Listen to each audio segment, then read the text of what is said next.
여러분 결혼을 무슨 달에 하셨습니까?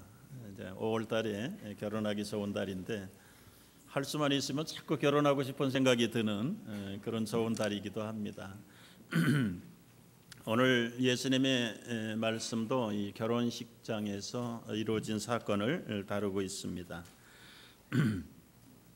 물로 포도주를 만들어 주시는 첫 번째 기적을 통해서 잃어버린 기쁨을 회복하라, 오늘 말씀의 제목이기도 합니다. 우리가 본문을 이해하기 위해서는 그 이스라엘 백성들의 결혼에 대한 그 풍습에 대해서 조금 이해를 갖는 것이 필요합니다. 그들이 결혼할 때 보면 이제 이런 절차를 밟아가는데, 일단은 신랑이 신부감을 구해야 되겠지요.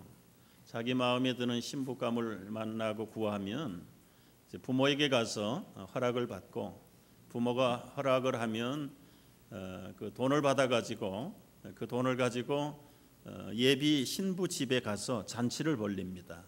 그건 결혼식 잔치는 아니에요.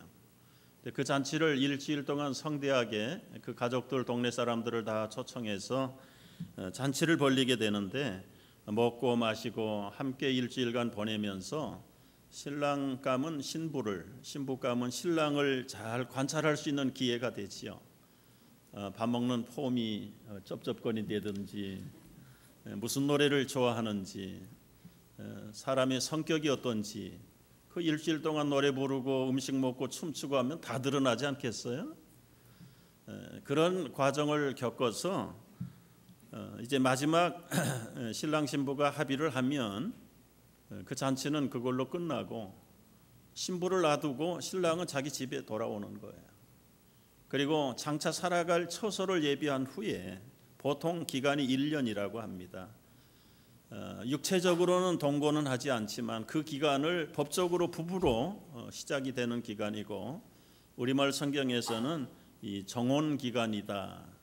그 마리아와 요셉도 이제 그 정혼 기간에 처녀 마리아가 성령으로 잉태하는 사건이 나타났던 것입니다.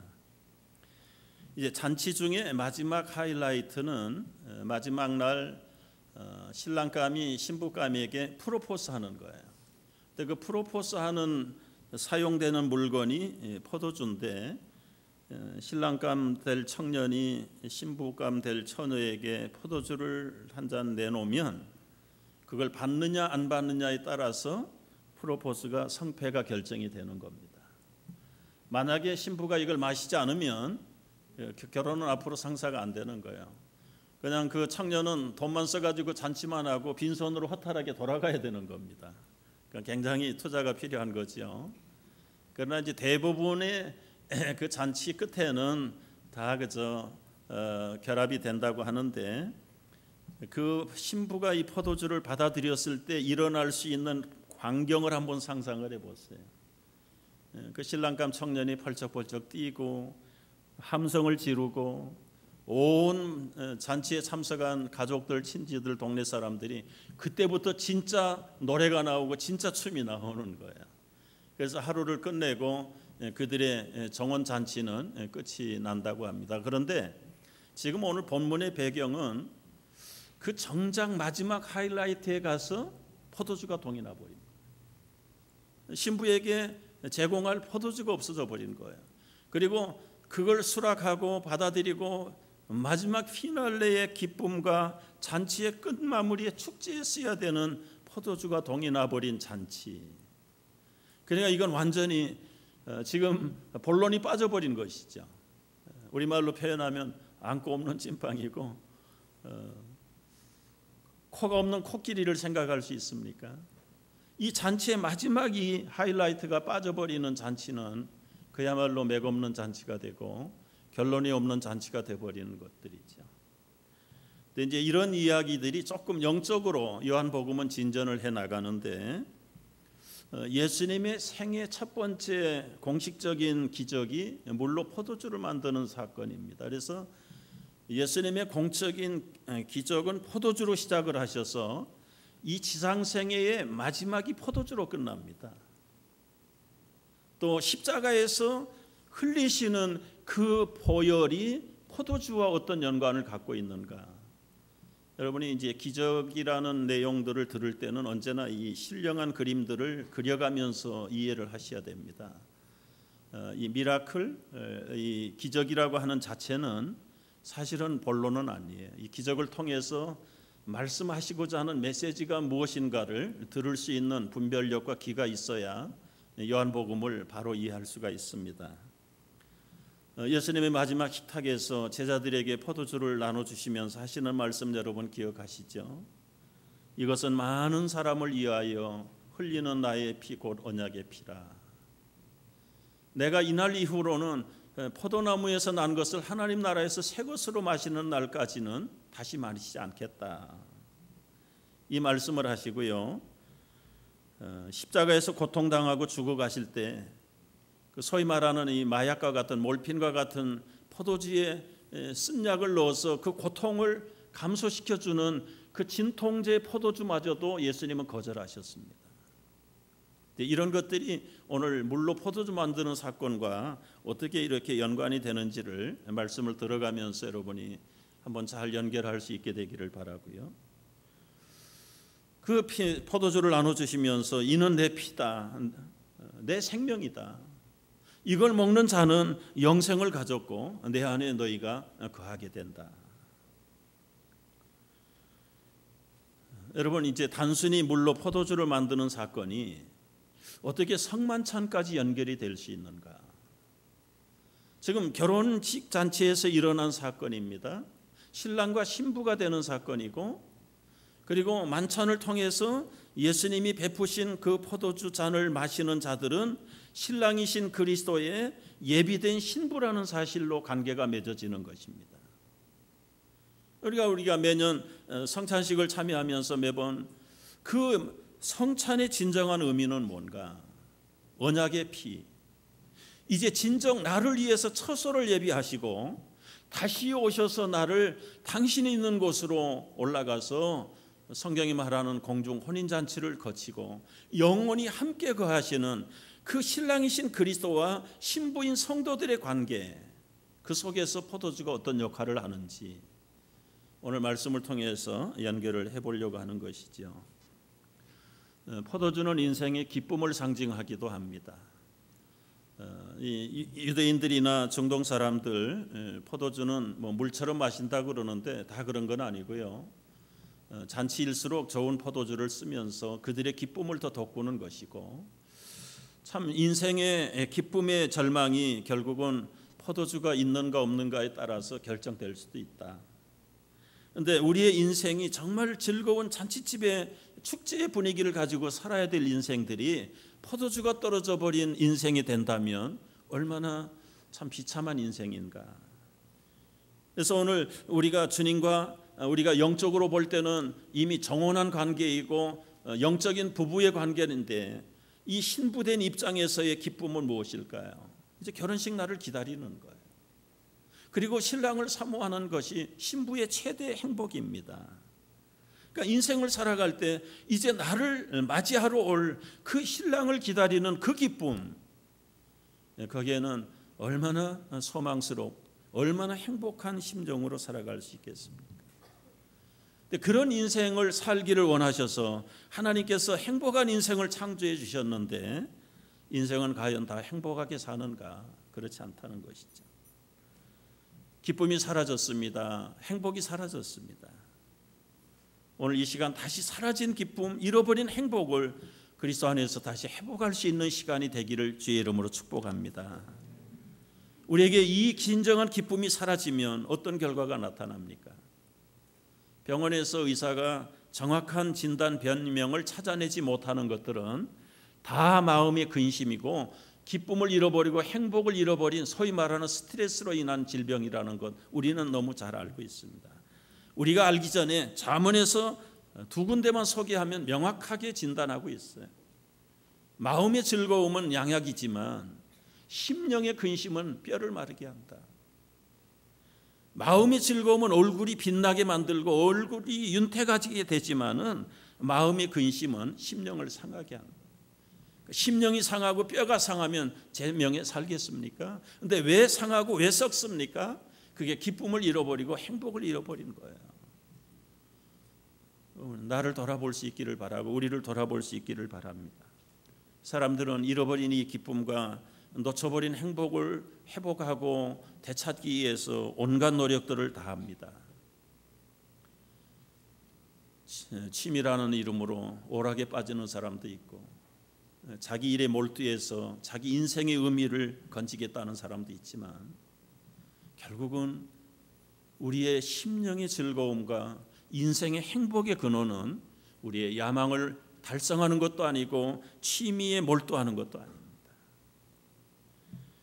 오늘 인생이 정말 기쁘기를 원한다면, 잃어버린 행복을 회복하기를 원한다면 우리가 오늘 말씀 안에서 세 가지 비밀을 배워야 될 줄 압니다.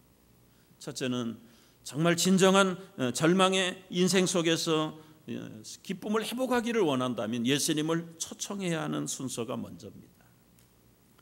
오늘 1절 2절 말씀 읽었습니다. 가나에 혼례가 있어 예수의 어머니도 거기 계시고 예수도 청함의 혼례를 청함을 받았더라.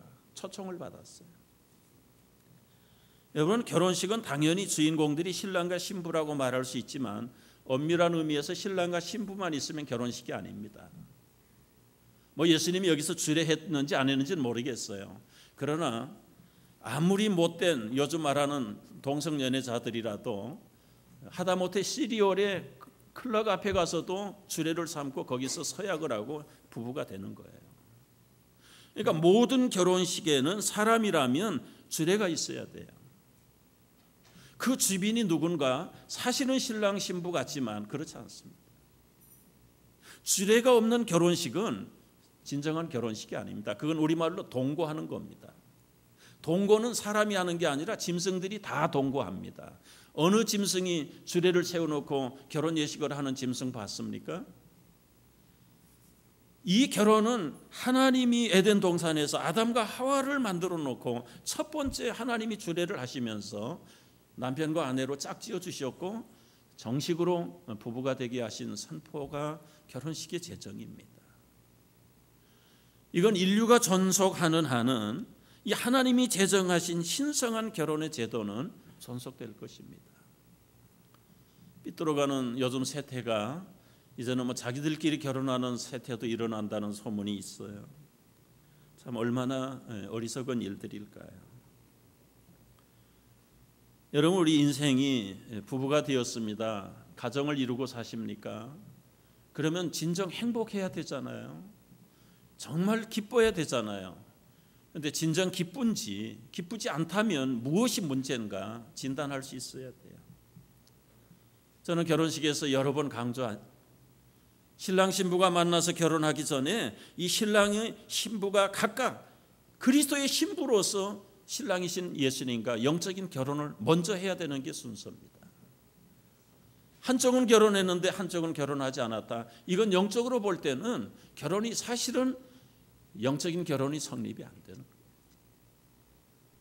그래서 우리가 결혼하기 전에 우리는 그리스도와 결혼했다. 서점에 가서 한번 그 제목 그대로예요. 책을 한번 읽어보십시오.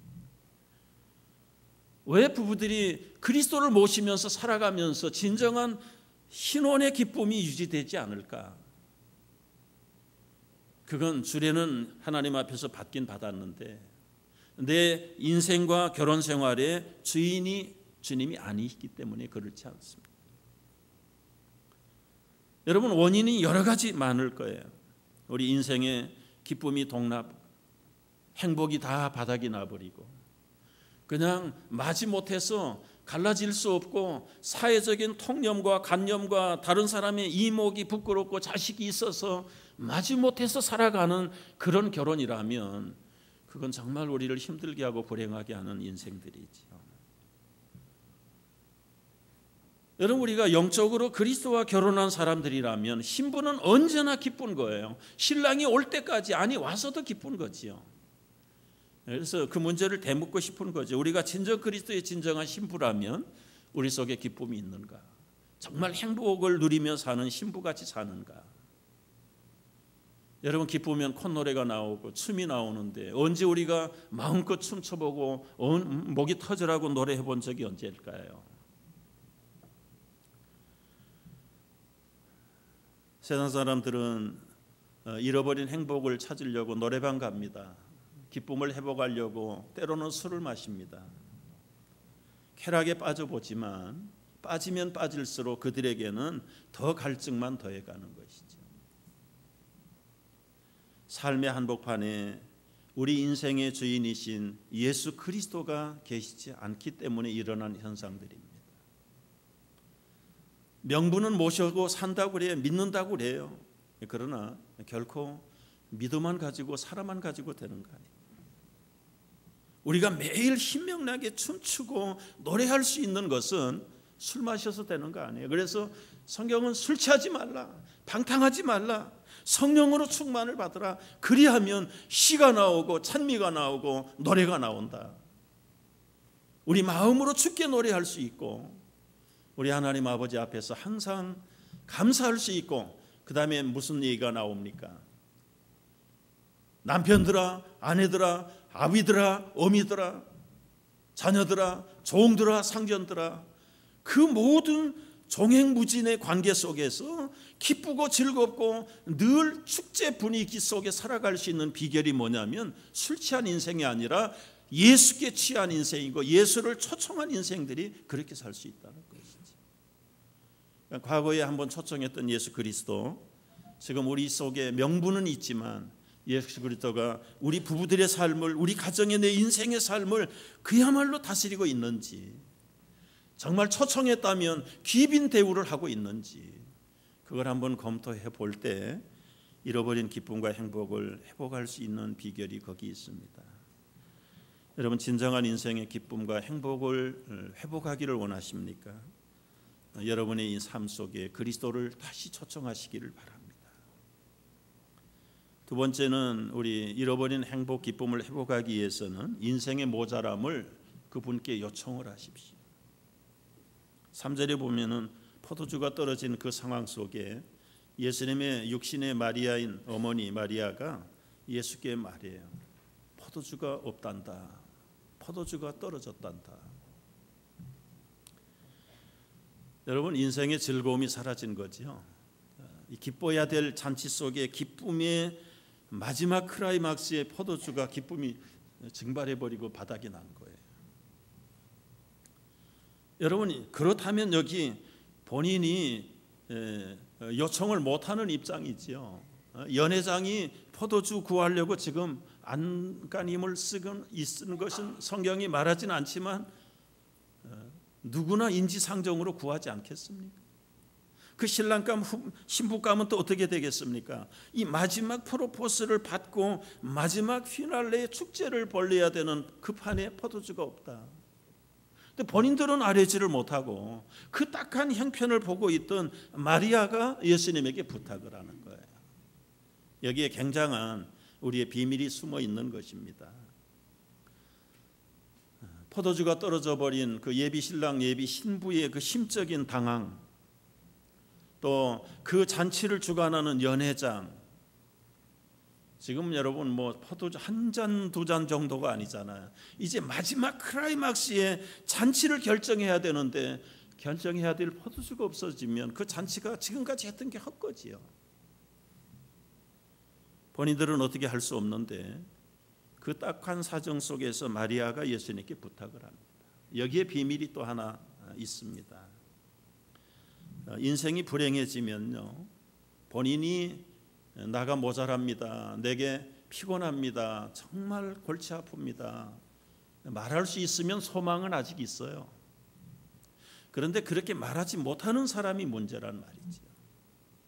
자기 생애를 마지막 포기하는 사람들의 심리적인 공통점이 무엇입니까?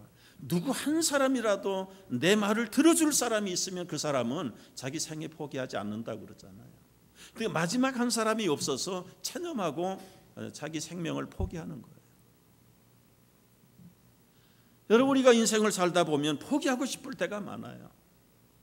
아내에게도 말하지 못하는 남편으로서의 사업하는 사람들의 고충들, 자식들 앞에 정말 기죽이는 게 싫어서 말하지 못하는 부모들, 체면과 그리고 자기 자존심 때문에 인정하고 받아들이지 못하는 자기의 절망스러운 한계의 부딪힘들, 그런 분들은 여러분 하나님 앞에 무릎 꿇고 내가 참 피곤합니다라고 한마디 할 수 있으면 소망은 있는데 그걸 못해서 문제가 되는 거죠. 우리 젊은이들이 절망 가운데 있습니까? 본인들이 말할 수 없어요. 신앙도 없고 하나님도 모르고 예수님도 모르면 그 엄마는 뭘 해야 됩니까? 같이 한숨 짓고 있어야 되겠습니까?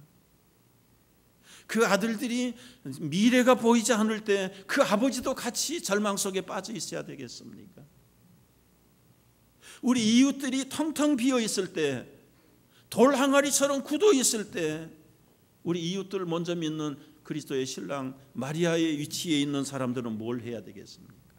그들이 요청하지 못할 때, 그들이 부르짖지 못할 때 내 자녀를 위해서, 이웃을 위해서 대신이라도 요청하고 모자랍니다라고 말할 수 있는 마리아와 같은 역할이 우리에게 필요하지 않겠습니까?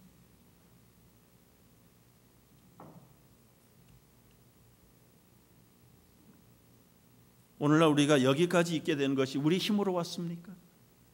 전적으로 하나님의 은혜라고 말하지만 인간편에서 볼 때 나를 위해서 알게 모르게 눈물을 흘리고 기도해 준 그 기도자들 때문에 우리가 여기 있는 거 아니겠습니까?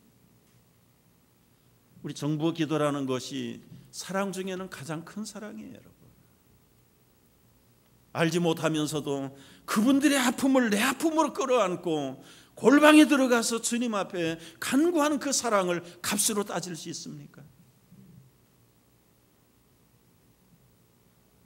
입으로 만마디 사랑하고 참 찬양하는 거, 그거보다 한 번 무릎 꿇고 이웃 앞에 중보의 기도를 드리는 거 얼마나 귀할까요?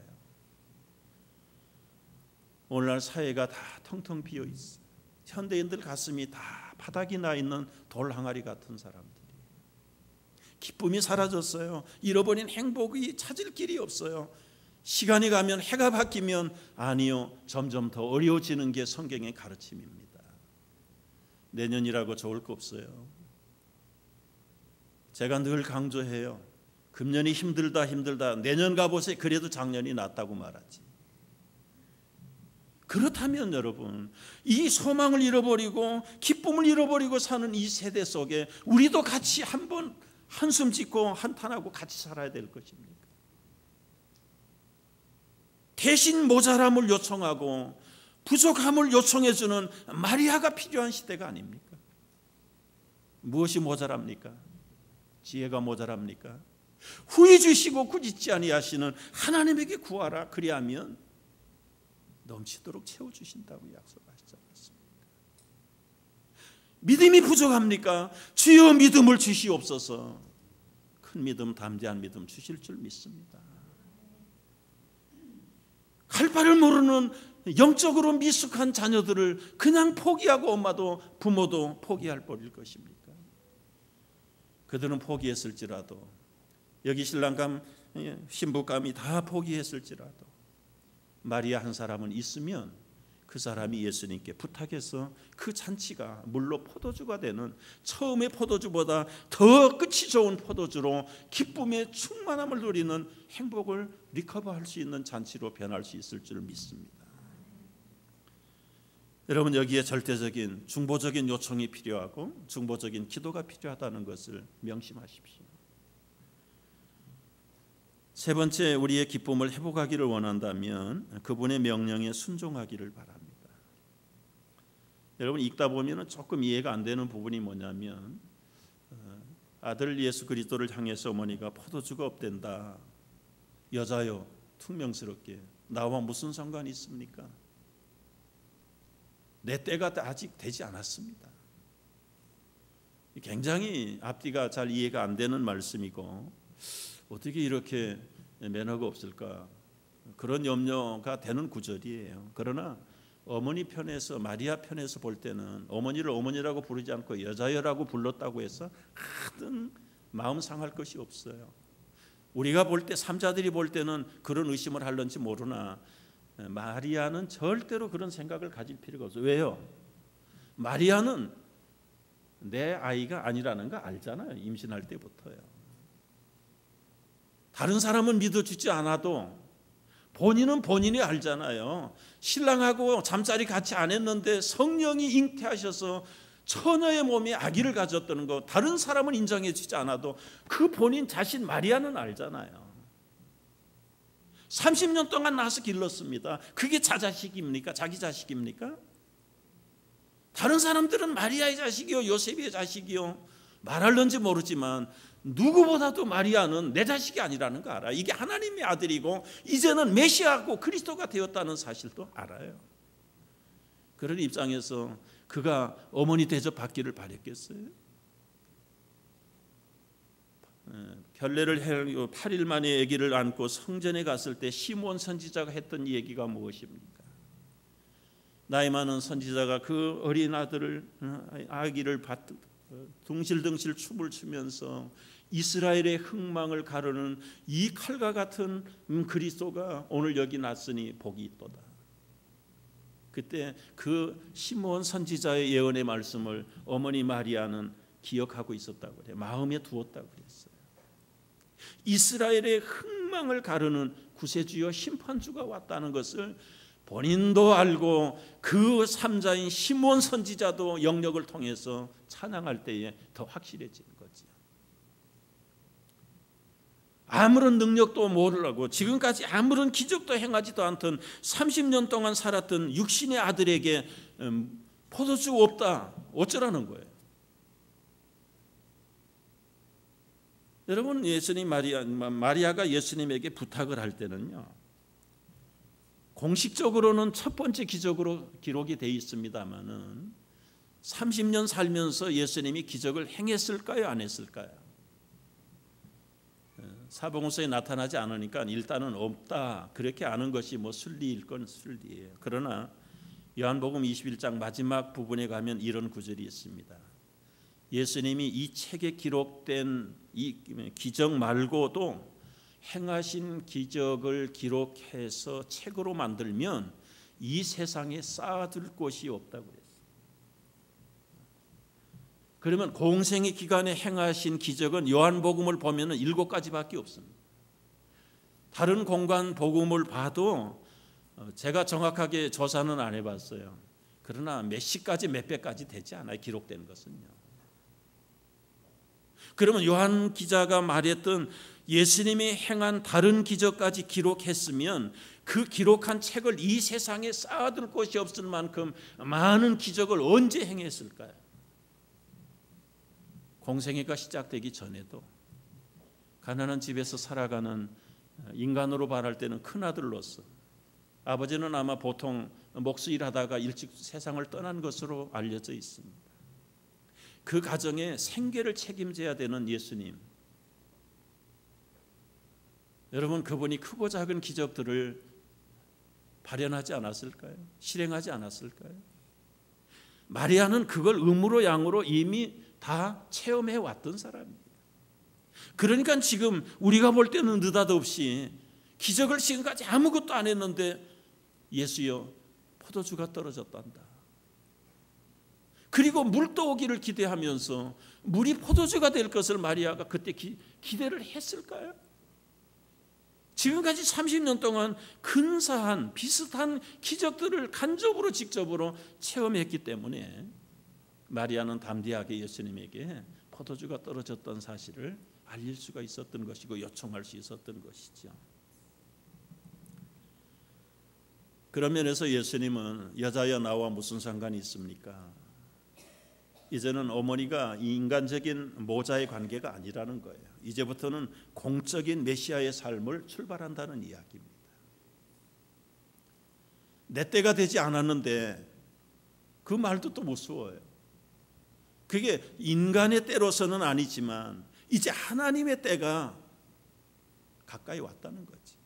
그래서 공식적인 이 물로 포도주 만드는 사건을 통해서 이제는 인간 예수가 아니라 신성을 가지신 그리스도 예수라는 사실이 이 첫 번 기적을 통해서 입증하는 사건이 바로 이 물로 포도주 만드는 요한복음의 첫 번째 기적의 의미를 여기서 설명하고자 하는 것이죠. 예수님이 마리아가 하인들에게 이렇게 말을 하지요.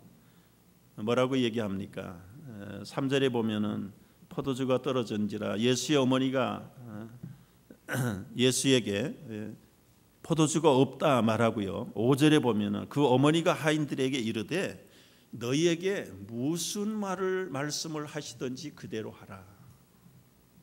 무슨 말씀을 하시든지 그대로 하라. 거기 언더라인 하십시오. 이게 별명이 붙어 있는 구절인데요. 이 마리아의 복음이다. 마리아의 복음. 여러분 기적을 체험하시기를 원하십니까? 잃어버린 기쁨과 행복을 되찾기를 원하십니까? 무슨 말씀이시든지 그대로 하십시오. 이건 마리아가 경험한 사건입니다. 그 당시나 지금이나 처녀가 애를 낳는다는 것은 그건 인간의 도덕상, 윤리상, 인정상 받을 수 없는 모습이에요. 행동이에요. 돌로 쳐 죽임을 당하는 법의 위촉이 되는 현행범입니다. 사실 시집을 안 간 처녀가 아기를 낳았다. 그건 재판 하나만 빤한 거지요. 그러면 마리아 입장에서 우리가 이미 다 성탄 계절에 많이 확인해 본 구절 아니에요? 내가 목숨을 돌로 쳐 죽임을 당한다 할지라도 하나님이 말씀하신다면 나는 생명을 잃어도 좋다. 그 결단이 동정녀 마리아가 된 거 아니겠어요?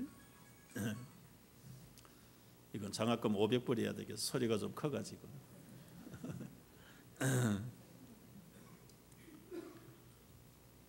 마리아 입장에서는 경험했어요. 무슨 말씀을 하든지 내 처녀의 순결을 지키겠다. 내 자존심 체면 그거 지키지 않고 그대로 사람들에게 오해를 받을지라도 심지어 자기 정혼한 남자 요셉에게서부터 버림을 받을지라도 각오하고 하나님의 말씀 앞에 순종할 때 그는 예수님의 모친이 된 거예요. 그 틀림없는 경험을 가진 마리아이기 때문에 하인들에게 뭐라고 요청하십니까? 무슨 말씀을 하시든지 그대로 하라. 그 말이 떨어지자마자 예수님 뭐라고 말씀하세요? 항아리에 물을 채우라. 아구까지 채워. 이제는 떠서 연회장에게 갖다 주라. 예수님의 명령 3가지가 나옵니다. 물을 채우라, 떠라, 갖다 줘라. 3마디예요. 여러분 명령 앞에는 누누이 강조하지만 변명이 필요 없습니다. 거기에 토를 달 필요가 없어요. 아니 지금 빈 항아리에 물 떠다가 어쩌자는 거예요? 지금 필요한 게 포도주지요. 물 떠오라고 그랬습니까? 말하기 좋아하는 하인이 있었다면 아마 대들고는 못해서도 중얼중얼 하실 모르겠어요. 머리 잘 굴리는 이성적인 인간의 타입이 있다면 아니 그 이성적으로 맞습니까?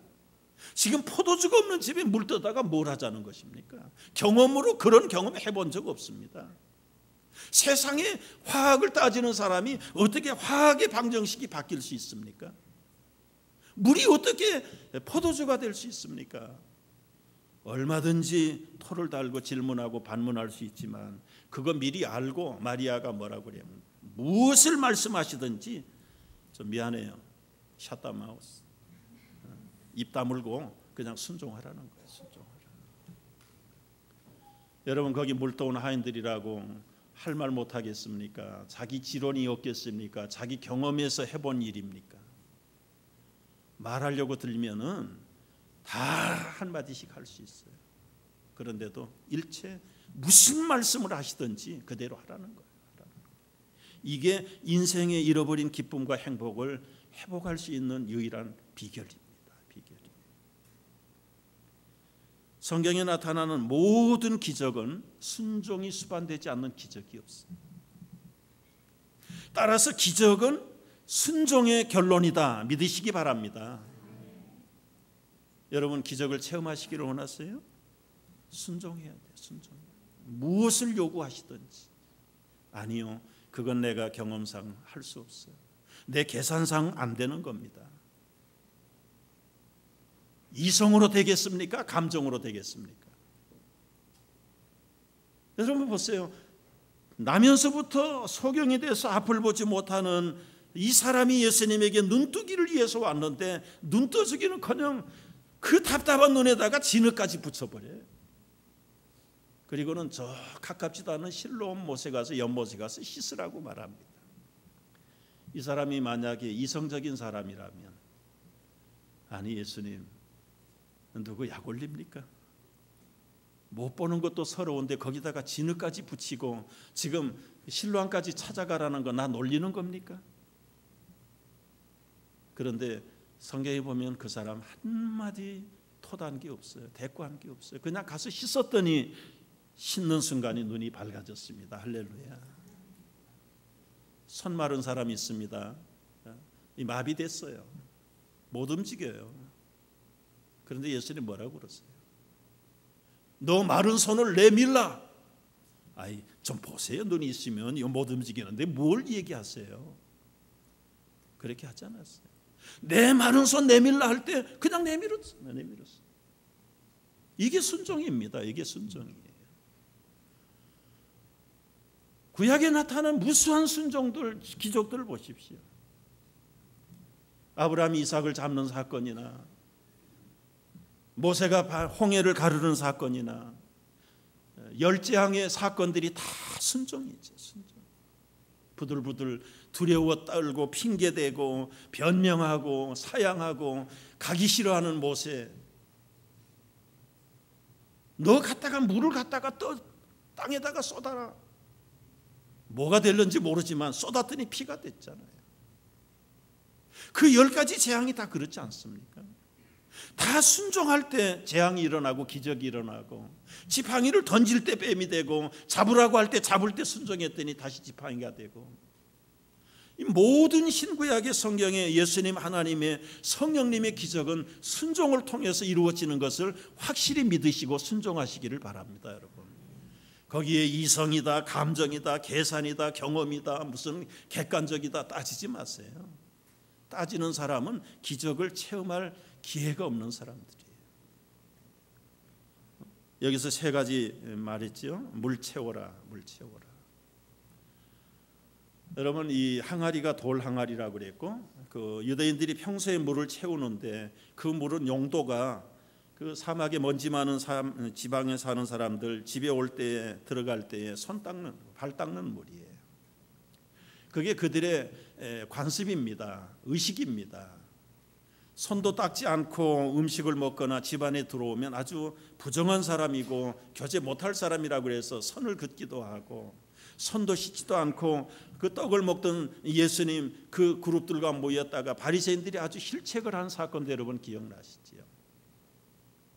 물론 손발이 깨끗했어야 무슨 탈날 이유가 뭐 있겠어요. 그러나 여러분, 여기 돌 항아리에 손발 닦는 것은 하나의 관습이에요. 우리의 신앙이 관습화되면 거기 기쁨이 없어요. 생명이 없어요. 의식입니다. 의식. 정결의식. 의식을 우리가 무시할 수 없어요. 그러나 의식이 석고화되면 생명이 없어요. 기쁨이 없어요. 우리 신앙이 의식화되기 시작하면 그때 기쁨이 사라지는 거예요. 오래 믿을수록 우리 조심해야 됩니다.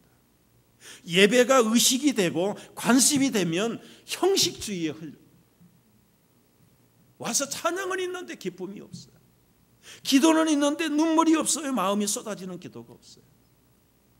의식화됐습니다. 석고화돼 버린 겁니다. 율법화돼 버린 겁니다. 이 의식과 율법과 석고화돼 버린 그 종교 행위 속에는 생명이 없고 기쁨이 없고 진정한 행복이 없는 거예요. 우리 부부의 삶도 그렇잖아요. 자식들 때문에 마지못해서 사십니까? 얼마나 힘드세요. 내가 직분 때문에 마지못해서 교회 오십니까? 얼마나 힘드세요. 주님이 우리를 그렇게 얽어매기 위해서, 힘들게 살아가기 위해서 의식을 만들었을까요? 예배를 만들고 주일을 만들었을까요? 결혼을 만드셨을까요? 아니잖아요. 본질은 기쁨이잖아요. 예배도 기쁨의 극치입니다. 한 주간 말씀대로 살다가 세상에서 주신 크고 작은 간증들과 감사를 가지고 와서 주일날 합해가지고 주를 함께 공동으로 찬양하고 경배하는 것이 주일 예배다. 우리 가정도 그렇잖아요. 외롭게 독초하다가 쓸쓸하게 살다가 하나님이 짝지어 주셔서 하나님이 맡겨주신 에덴 동산과 같은 가정을 정복하고 충만하고 번성하면서 기쁨을 누리라고 주신 결혼 속에 기쁨이 사라졌다면 어떻게 되는 겁니까?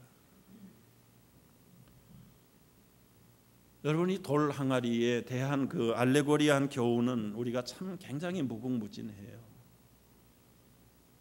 돌 항아리 6개라고 그랬죠. 성경에서 유구의 숫자는 세상 숫자고 인간 숫자고 마귀 숫자입니다. 여러분 그 돌 항아리 6개에 채워도 아무리 퍼서 깨끗하게 씻어도 깨끗해질 수 없어요. 인간이 만든 의식일 뿐이에요. 그렇다고 여러분 의식을 무시해서도 안 돼요. 진정한 기쁨은 그 의식의 물들을 다 쏟아버리고 다시 부어야 돼요. 물을 채우라고 그래요. 채우라. 그 채워지는 물이 무엇입니까? 물은 에베소서에 보면은 말씀이라고 했어. 말씀. 우리 인생에 텅텅 비어 있어요. 머리도 비고 가슴도 비고 의지도 비고 우리 인격이 비어 있고 텅텅 빈 돌항아리 같은 생명이 말라버린 기쁨이 말라버린 항아리 같은 인생 속에 원인이 뭐예요? 하나님 말씀을 채워야 돼요. 말씀이 사라지는 거예요. 말씀의 고갈이에요. 저도 물 좀 채우겠습니다.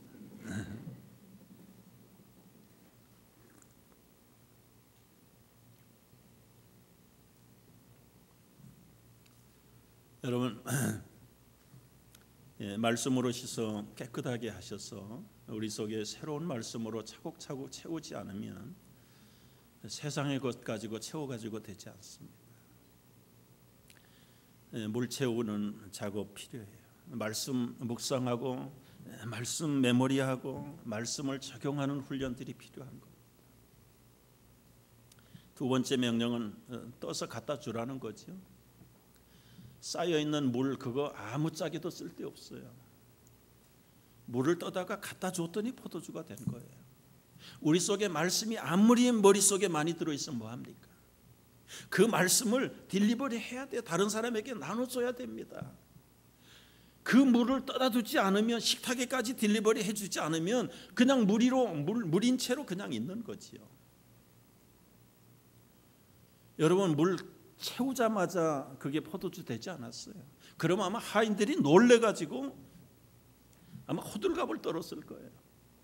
근데 물 떠다 주라고 그랬어요. 물 떠다 줬더니 받는 순간에 포도주로 변해 있는 거예요. 그 비밀을 누가 압니까? 아무도 모르는데 누가 알아요? 물 떠온 하인들만 알더라고요. 기적의 순종으로 체험하는 자들만이 어떻게 기적이 일어나는가를 알게 되는 것이죠. 여러분 우리 속에 말씀으로 아무리 채워도 그 말씀을 다른 사람에게 나눠주고 딜리버리 하지 않으면 이 말씀은 기록된 말씀이고 레마의 말씀이 되지 않는다. 로고스의 말씀으로 머물러 있을 뿐입니다. 이 말씀이 살아있고 운동력이 있다고 그랬는데 내 영혼 하나도 제대로 찔러 쪼개지 못하는 말씀, 그거 무슨 살아있는 말씀이 죽은 말씀이지. 나눔이 없고 다른 사람들에게 딜리버리가 없고 좀 다른 말로 전문적인 말로 하자고요. 전도가 없고 간증의 삶이 없는 사람들 속에는 석고화되어 있어요. 말씀의 과분수가 되어 있는 거예요. 가슴 속에도 말씀으로 가득 차가지고 그 말씀 가지고 오히려 다른 사람을 살리고 기쁨을 회복시키는 데 쓰는 게 아니라 정죄하는 칼로 쓰고 있단 말이지. 말씀에 맞는지 안 맞는지 자기가 무슨 재판관처럼 판가름하는 그 말씀이 무슨 유익이 있는가 말이에요. 물을 떠다 주라는 말, 갖다 주라는 말, 연회장에게 갖다 주고 그 잔치에 절망 가운데 있는 사람들에게 나눠줄 때에 그 잔치는 아주 극치의 즐거움의 잔치로 발전해 가는 것이죠. 여러분 이제 결론을 말씀드려요. 현대를 살아가는 우리 신앙인들을 포함해서 모든 사람들이 인생이 다 텅텅 비었습니다. 제가 말씀 안 해도 현실적으로 살기 어렵다고들 여러분 다시 이구동성으로 말하는 세상에 우리가 살고 있잖아요. 어디에서 기쁨을 회복하고 어디에서 행복을 찾을 수 있겠습니까? 여러분, 냉랭한 돌 항아리 같은 종교적인 행위의 의식의 노예가 돼서도 안 됩니다.